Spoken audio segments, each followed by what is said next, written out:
nous avons plusieurs types de formations. Le premier type lié à la physiologie et au dépérissement est un stage court de 21 heures qui est ouvert aux professionnels libres d'accès, qui a pour objectif de permettre une meilleure compréhension des mécanismes physiologiques liés au dépérissement. Deuxième type de formation, ce sont des formations que nous appelons des formations à la demande, c'est-à-dire que nous sommes capables avec l'équipe pédagogique d'aller dans les entreprises pour former sur ces thématiques-là. Et la troisième formation, c'est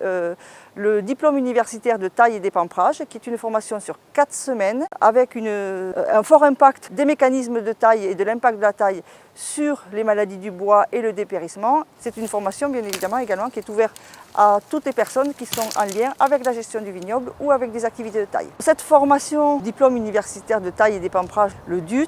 est la première formation diplômante. Ses spécificités, outre l'aspect que sur les 4 semaines de formation, 3 semaines sont réalisées dans des vignobles partenaires avec une formation de terrain. Il y a une semaine de formation plus théorique qui se nourrit des derniers résultats de recherche, étant donné que cette formation a été à l'initiative de 3 acteurs, l'unité de recherche œnologie, l'unité de recherche santé du végétal de l'INRA de Bordeaux et l'entreprise Simonite et Sirch, après 4 années de travaux de recherche portant sur l'impact de la taille et des maladies du bois. Dans le DUT, nous avons une douzaine de personnes, ce sont des directeurs techniques, des chefs de culture, mais surtout ce qui est très intéressant, c'est que nous n'avons pas que des Bordelais, on a beaucoup plus de personnes qui viennent d'autres régions et nous avons également la moitié de nos étudiants qui sont des étrangers. Actuellement, donc, nous avons ces 3 offres de formation. Bien évidemment, l'ISVV, de par ses recherches,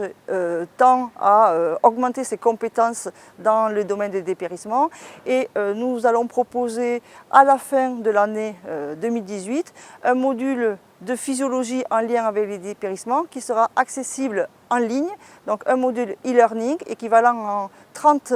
heures de formation, ouvert dans un premier temps en tant que formation de formateurs, donc pour les conseillers viticoles, pour les conseillers de chambre, pour les enseignants de lycée, de manière à ce qu'ils